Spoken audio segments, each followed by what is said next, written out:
Welcome to Dreamful Podcast, bedtime stories for slumber.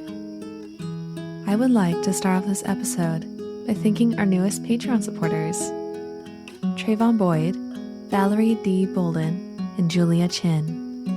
Thank you all so much, and I hope you have the sweetest of dreams. As I mentioned in the last episode, it's time for a listener survey. If you'd like to take part in the survey and answer 7 quick questions to help me better understand my listeners and give story suggestions, please visit dreamfulstories.com/survey. All participants will be eligible for a drawing for a $25 Amazon gift card. As of this episode airing, we only have 30 submissions, so the odds are looking really good. I will draw a survey winner on February 1st, 2022. We're at the start of a new year, so it's the perfect time to reflect on ways to improve your life. With our sponsor, BetterHelp, I was able to talk to a counselor and pinpoint the things that were interfering with my happiness. BetterHelp is a simple and convenient way to match up with a licensed professional therapist. Take a quick online quiz to assess which therapist would be the best fit and connect to them in under 48 hours in a safe and private online environment. Send a message to your counselor anytime and receive timely and thoughtful responses, plus schedule weekly video or phone sessions. And if your counselor isn't a perfect fit for you, that's not a problem, because BetterHelp is committed to facilitating great therapeutic matches, so they make it easy and free to change counselors if needed. This service is available for clients worldwide, and you can find a licensed professional counselor that specializes in your specific needs. Best of all, it's more affordable than traditional offline counseling, and financial aid is available. Start living a happier life today. As a listener of Dreamful, you'll get 10% off your first month by visiting our sponsor at betterhelp.com/dreamful. Join over 1 million people who have taken charge of their mental health. Again, that's BetterHelp, help spelled HELP.com/dreamful. For this episode, I will finally be able to read a story that I've waited for years to enter the public domain, Winnie-the-Pooh. To celebrate, I am teaming up with Danielle Higley, a fellow Boise native and author of The Stories Behind the Stories, to give away an autographed copy of her book. The Stories Behind the Stories is a breathtakingly illustrated collection of remarkable true tales behind 29 children's classics. One of the stories mentioned is Winnie-the-Pooh and how Winnie was a real-life black bear named Winnipeg at the London Zoo. I was also surprised to find out that the author of Charlotte's Web hatched real spiders on top of his dresser, and that Maurice Sendak drew wild things because he couldn't draw wild horses. This book is not only a fun and fascinating read, but when you purchase a copy, a book is donated to a child in need. I could not be more excited about this book giveaway. Head on over to Dreamful's Instagram, Facebook, or Patreon pages to put your name down. I've put links in the show notes for the giveaway info, as well as where to find the stories behind the stories. Without further ado, here is the tubby little cubby, all stuffed with fluff, Winnie-the-Pooh. So, snuggle up in your blankets and have sweet dreams.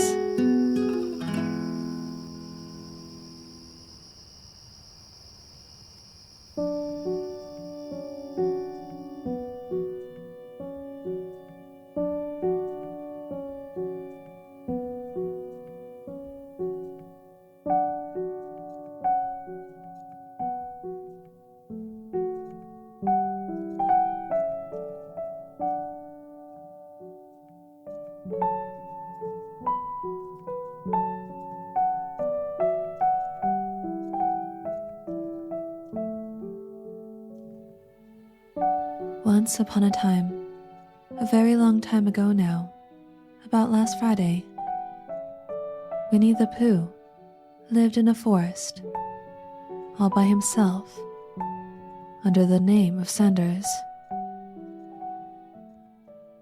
One day, when he was out walking, he came to an open place in the middle of the forest. and in the middle of this place was a large oak tree. And from the top of the tree there came a loud buzzing noise. Winnie-the-Pooh sat down at the foot of the tree, put his head between his paws, and began to think. First of all, he said to himself, "That buzzing noise means something. You don't get a buzzing noise like that, just buzzing and buzzing, without its meaning something. If there's a buzzing noise, somebody's making a buzzing noise. And the only reason for making a buzzing noise that I know of is because you're a bee." Then he thought another long time and said, "And the only reason for being a bee that I know of is making honey." And then he got up and said, "And the only reason for making honey is so as I can eat it." So he began to climb the tree. He climbed and he climbed and he climbed, and as he climbed, he sang a little song to himself. It went like this. "Isn't it funny how a bear likes honey? Buzz, buzz, buzz. I wonder why he does." Then he climbed a little further, and a little further, and then just a little further. By that time, he had thought of another song. It's a very funny thought that, if bears were bees, they'd build their nests at the bottoms of trees. And that being so, if the bees were bears, we shouldn't have to climb up all these stairs. He was getting rather tired by this time, so that is why he sang a complaining song. He was nearly there now, and if he just stood on that branch, crack! "Oh, help," said Pooh, as he dropped 10 feet on the branch below him. "If only I hadn't," he said, as he bounced 20 feet onto the next branch. "What I meant to do," he explained, as he turned head over heels and crashed onto another branch 30 feet below. "What I meant to do. Of course, it was rather," he admitted, as he slithered very quickly through the next 6 branches. "It all comes, I suppose," he decided, as he said goodbye to the last branch, spun round 3 times, and flew gracefully into a gorse bush. "It all comes of liking honey so much. Oh, help!" He crawled out of the gorse bush, brushed the prickles from his nose, and began to think again. And the first person he thought of was Christopher Robin.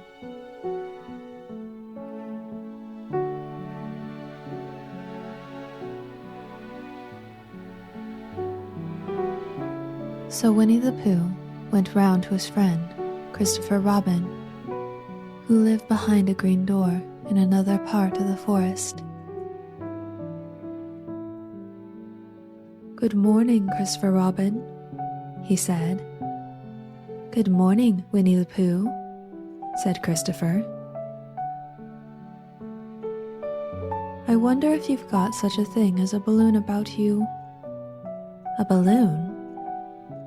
"Yes, I just said to myself coming along, I wonder if Christopher Robin has such a thing as a balloon about him. I just said it to myself, thinking of balloons, and wondering." "What do you want a balloon for?" Christopher asked. Winnie-the-Pooh looked round to see that nobody was listening, put his paw up to his mouth, and said in a deep whisper, "Honey." But you don't get honey with balloons. I do, said Pooh. Well, it just happened that Christopher had been to a party the day before at the house of his friend Piglet, and he had balloons at the party. He had had a big green balloon, and one of Rabbit's relations had had a big blue one, and had left it behind, being really too young to go to a party at all. And so, Christopher Robin had brought the green one and the blue one home with him. Which one would you like? Christopher asked Pooh.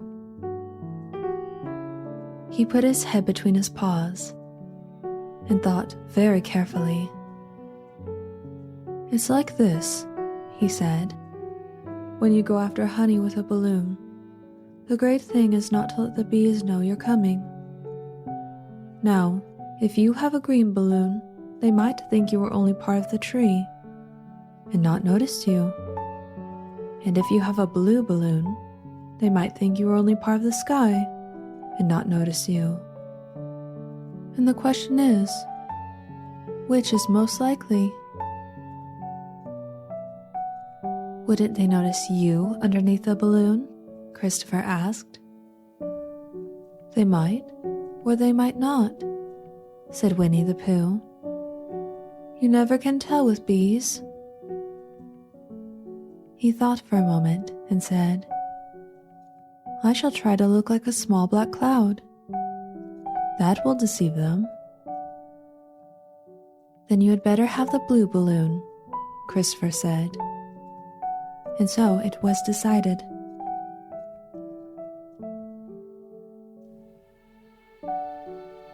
They both went out with the blue balloon, and Christopher Robin took his gun with him, just in case, as he always did.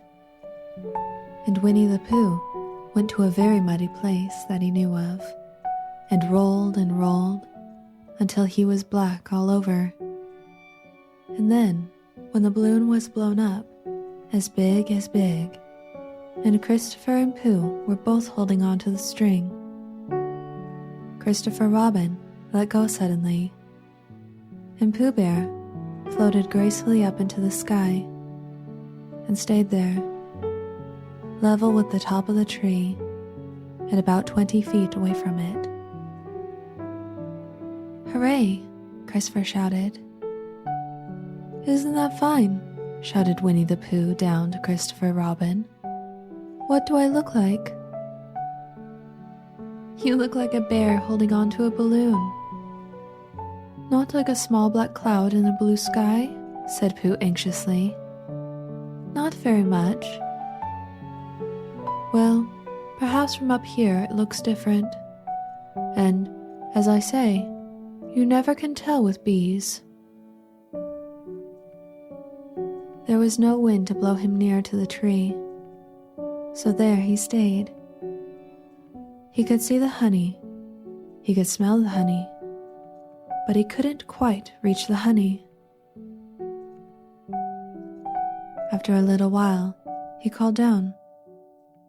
Christopher Robin, he said in a loud whisper. I think the bees suspect something. What sort of thing? I don't know, but something tells me that they're suspicious. Perhaps they think you're after their honey. It may be that. You never can tell with bees. There was another little silence, and then he called down again. Christopher Robin. Yes? Have you an umbrella in your house? I think so. I wish you would bring it out here and walk up and down with it and look up at me every now and then and say, Tut tut, it looks like rain. I think if you did that, it would help the deception which we are practicing on these bees. Christopher Robin laughed. Silly old bear. But didn't say it aloud. because he was so fond of him, and went home for the umbrella. "Oh, there you are," called down Winnie-the-Pooh, as soon as Christopher got back to the tree. "I was beginning to get anxious. I've discovered that the bees are now definitely suspicious." "Shall I put my umbrella up?" Christopher said. "Yes, but wait a moment. We must be practical. The important bee to deceive is the queen bee. Can you see which is the queen bee from down there?" "No." "A pity. Well now, if you walk up and down with your umbrella saying, 'Tut tut, it looks like rain,' I shall do what I can by singing a little cloud song, such as a cloud might sing." So, while Christopher walked up and down and wondered if it would rain, Winnie-the-Pooh sang the song. "How sweet to be a cloud, floating in the blue. Every little cloud always sings aloud. How sweet to be a cloud, floating in the blue. It makes him very proud to be a little cloud." The bees were still buzzing as suspiciously as ever. Some of them, indeed, left their nest and flew all around the cloud as it began the second verse of the song, and one bee sat down on the nose of the cloud for a moment and then got up again. "Christopher, ow, Robin," called out the cloud. "Yes?" "I have just been thinking, and I have come to a very important decision. These are the wrong sort of bees." "Are they?" "Quite the wrong sort. So I should think they would make the wrong sort of honey. Shouldn't you?" "Would they?" "Yes. So I think I shall come down." "How?" asked Christopher. Winnie-the-Pooh hadn't thought about this. If he let go of the string, he would fall, and he didn't like the idea of that. So he thought for a long time, and then he said, "Christopher Robin, you must shoot the balloon with your gun. Have you got your gun?" "Of course I have," he said, "but if I do that, it will spoil the balloon." "But if you don't," said Pooh, "I shall have to let go, and that would spoil me." When it was put like that, Christopher saw how it was, and aimed very carefully at the balloon, and fired. "Ow," said Pooh. "Did I miss?" he asked. "You didn't exactly miss," said Pooh, "but you missed the balloon." "I'm so sorry," Christopher said, and fired again, and this time he hit the balloon, and the air came slowly out, and Winnie-the-Pooh floated down to the ground, but his arms were so stiff from holding on to the string of the balloon all that time that they stayed up straight in the air for more than a week. And whenever a fly came and settled on his nose, he had to blow it off. And I think, but I am not sure, that is why he was always called Pooh.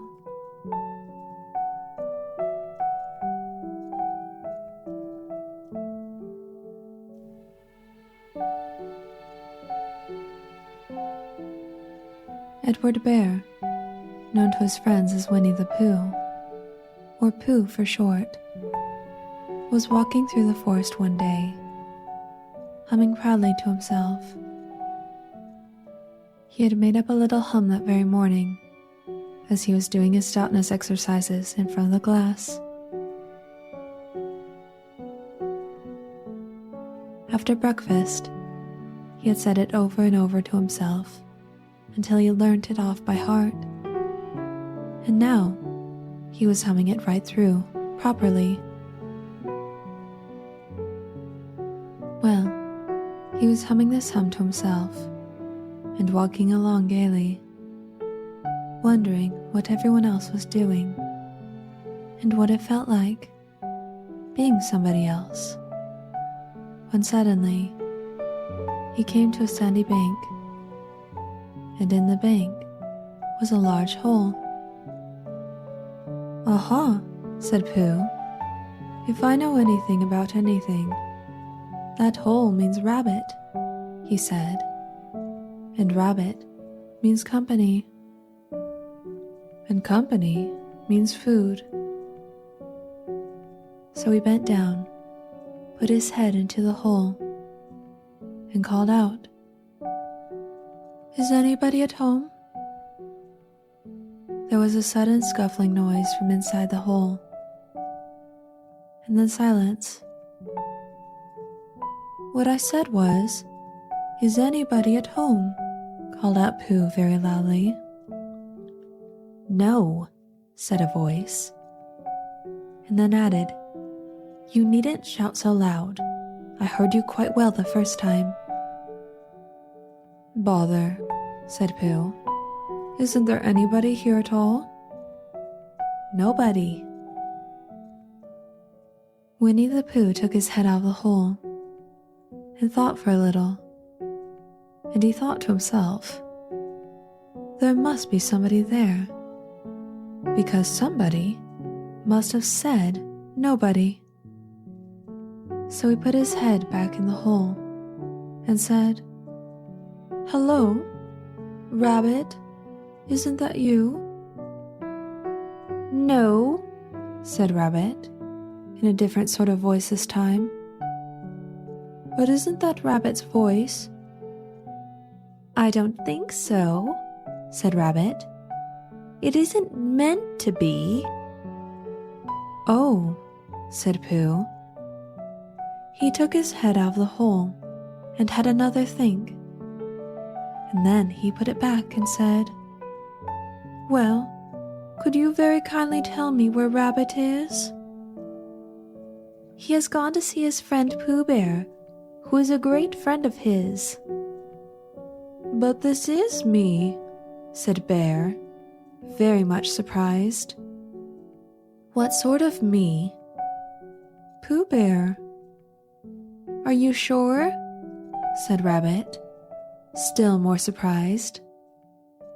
Quite sure," said Pooh. "Oh, well then, come in." So Pooh pushed and pushed and pushed his way through the hole, and at last he got in. "You were quite right," said Rabbit, looking at him all over. "It is you. Glad to see you." "Who did you think it was?" "Well, I wasn't sure. You know how it is in the forest. One can't have anybody coming into one's house. One has to be careful. What about a mouthful of something?" Pooh always liked a little something at 11 o'clock in the morning, and he was very glad to see Rabbit getting out the plates and mugs. And when Rabbit said, "Honey or condensed milk with your bread?" he was so excited that he said, "Both." And then, so as not to seem so greedy, he added, "But don't bother about the bread, please." And for a long time after that he said nothing, until at last, humming to himself in a rather sticky voice, he got up, shook Rabbit lovingly by the paw, and said that he must be going on. "Must you?" said Rabbit politely. "Well," said Pooh, "I could stay a little longer if you," and he tried very hard to look in the direction of the larder. "As a matter of fact," said Rabbit, "I was going out myself directly." "Oh, well then, I'll be going on. Goodbye." "Well, goodbye, if you're sure you won't have any more." "Is there any more?" asked Pooh quickly. Rabbit took the covers off the dishes and said no, there wasn't. "I thought not," said Pooh, nodding to himself. "Well, goodbye. I must be going on."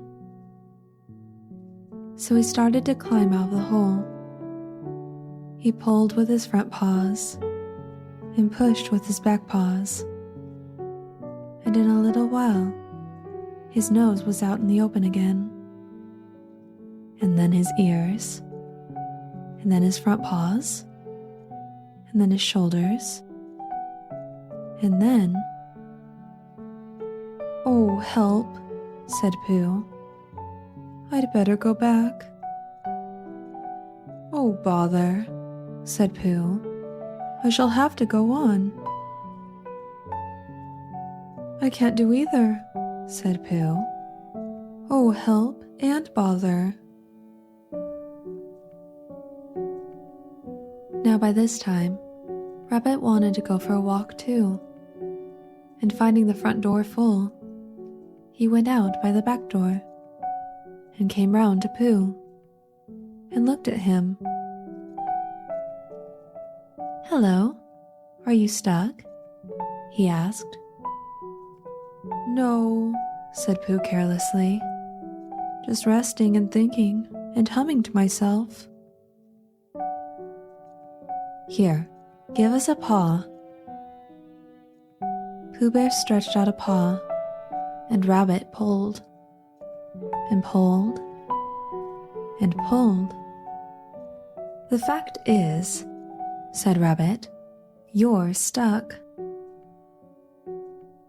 "It all comes," said Pooh crossly, "of not having front doors big enough."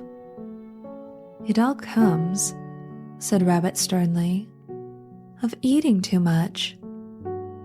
"I thought at the time," said Rabbit, "only I didn't like to say anything, that one of us was eating too much," said Rabbit. "And I knew it wasn't me." "Well, well, I shall go and fetch Christopher Robin."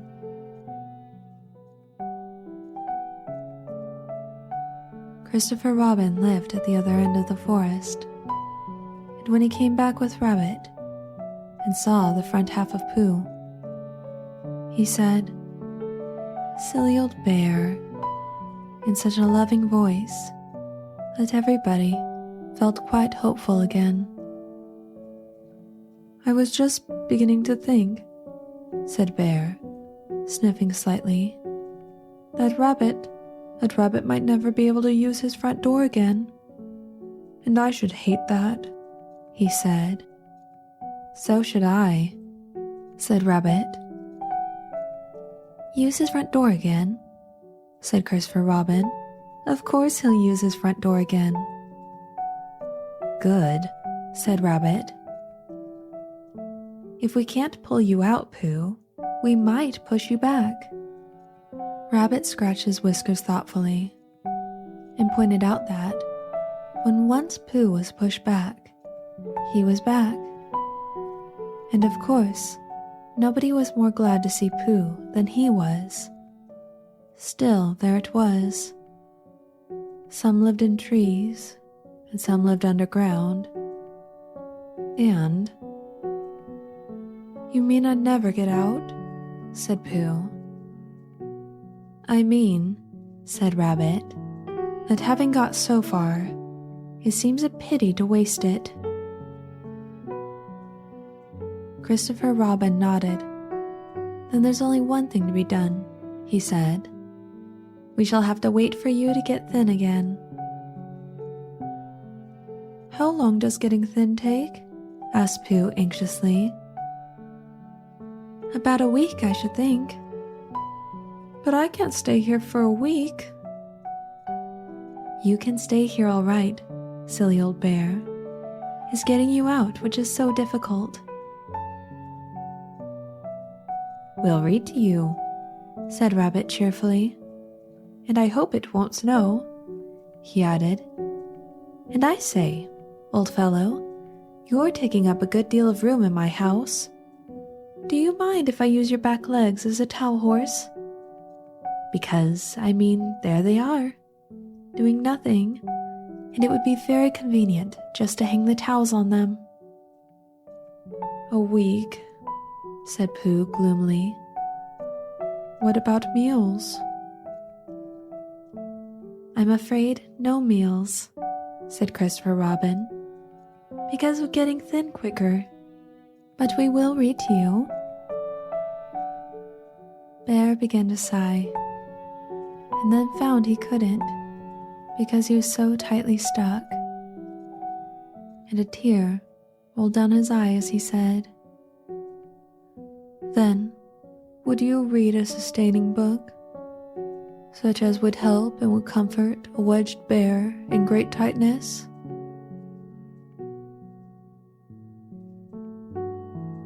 So for a week, Christopher Robin read that sort of book at the north end of Pooh, and Rabbit hung his washing on the south end. And in between, Bear felt himself getting slenderer and slenderer. And at the end of the week, Christopher Robin said, "Now." So he took hold of Pooh's front paws, and Rabbit took hold of Christopher Robin, and all Rabbit's friends and relations took hold of Rabbit, and they all pulled together. And for a long time, Pooh only said, "Ow," and "Oh." And then, all of a sudden, he said, "Pop," just as if a cork were coming out of a bottle. And Christopher Robin and Rabbit and all Rabbit's friends and relations went head over heels backwards. And on top of them came Winnie-the-Pooh, free. So, with a nod of thanks to his friends, he went on with his walk through the forest, humming proudly to himself. But Christopher Robin looked after him lovingly and said to himself, "Silly old bear."